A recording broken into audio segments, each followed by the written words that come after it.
ধরো তুমি একজনকে অনেক বেশি ভালোবাসো, অনেক বেশি ভালোবাসো, তাকে অনেক বেশি বিশ্বাসও করো, আর সে তোমাকে তোমার থেকেও বেশি বিশ্বাস করে, সবসময় তোমাকে অনেক স্পেশাল ফিল করায়, তোমার জন্য সে সব কিছুই করতে পারে।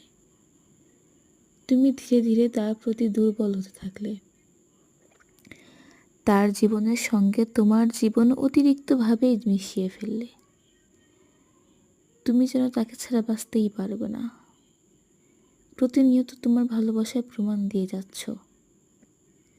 হঠাৎ দেখবে সেই মানুষটা কেমন যেন একটু পরিবর্তন হয়েছে, আগের মতো আর সময় দিচ্ছে না, কথা বলছে না, কেয়ার করছে না। তোমাকে না দেখলে যার ঘুম হতো না, সে ঠিকই ঘুমিয়ে যাচ্ছে।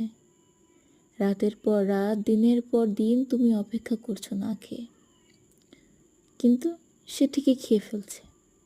কখনো ঠিক মতো জিজ্ঞাসা করছে না, আসলে তুমি কি খেয়েছো? করছে না। তখন তুমি কি করবে? বাঁচতে পারবে তো? যদি বাঁচতেও পারো, কতটা কষ্ট নিয়ে বাঁচবে? পাথর হয়ে যাবে না তো? যদি পাথর হয়েও যাও, তোমার হৃদয় কি ধুকপুক ধুকপুক করবে না? তুমি কি ঘুমাতে পারবে? দুঃস্বপ্ন এসে তোমাকে তাড়া করবে না? এই জন্য আল্লাহ তাআলা বলেছেন, কেউ কারো না, কেউ কারো আপন না, শুধু আল্লাহই তোমার আপন, আল্লাহই তোমার কাছের। তাই আল্লাহকে ভুলে যার পেছনে এত সময় দিচ্ছ, যার জন্য এত কিছু করছো, সে তোমাকে ঠিকই ছেড়ে যাবে। আল্লাহকে একটু ডাকো, আল্লাহকে একটু সময় দাও, আল্লাহর ইবাদত করো, দেখবে আল্লাহ তোমাকে কখনোই ছেড়ে দেবে না। এমনিতেও তোমার ইবাদতের কিন্তু আল্লাহর কোনো প্রয়োজন নেই,